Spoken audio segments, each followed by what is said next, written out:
Greetings everyone, welcome to Chess Advanced. This is the last game of day 2, the last blitz game, and out of the 3 games that has been played, 1 has been drawn and 2 has gone to Garry Kasparov. And the problem is now that Vishy sir is down 4 points, and maybe it's just not your day. Maybe you just call it a day and draw this game, or you would want to push with the white pieces. Well, let's see what happens here. Without further ado, let's start with this game here.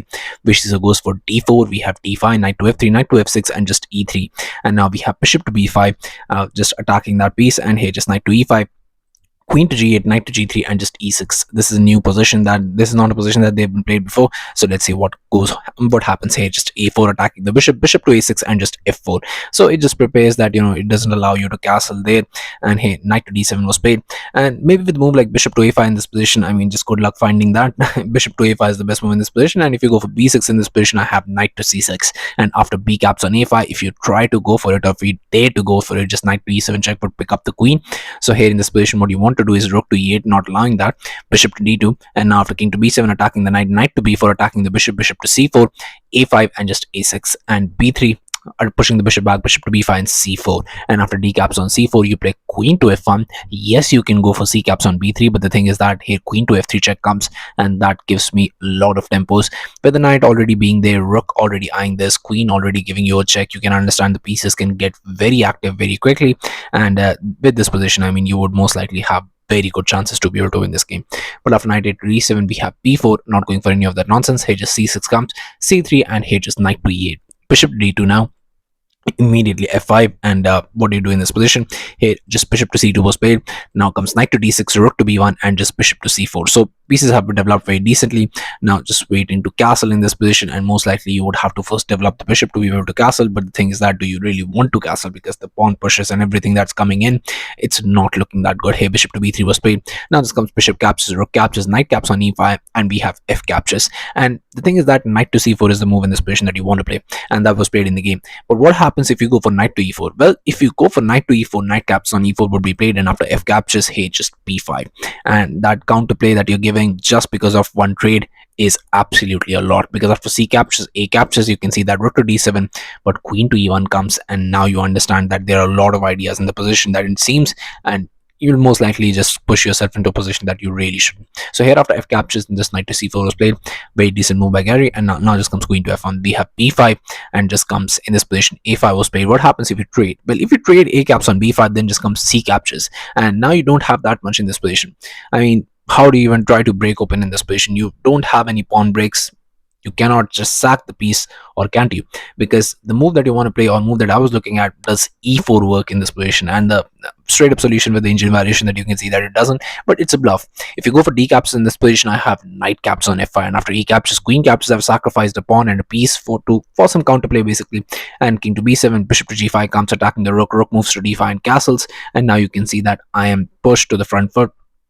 And most likely here, I would have some chances if black mistakes, and you can see that the king is on a very bad square. So maybe I have some chances, but there's no clear way to attack, and that's the problem in this position. The knight is doing a fabulous job to be able to defend everything, even the rook. And if I had some more open lines, maybe I would be able to do something.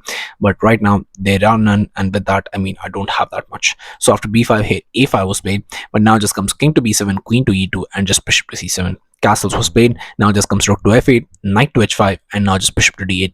And here knight to f4 was played, just getting knights to optimum square, and also now you're targeting that.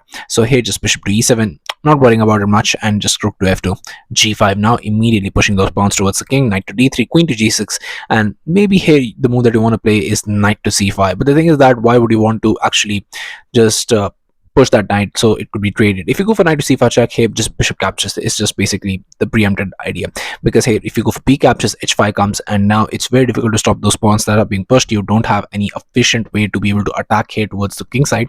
And now what do you even do? If you go for rook to b1, h4, queen to d3, king to a6, rook to e1, you're gonna have to push all those pieces towards the king side here, queen side here. And the thing is that after everything is defended, most likely still it will fall short, and the attack is happening a bit too fast, because these 3 pawns are just very annoying. So here after queen to g6, rook to b1 was played, not going for that.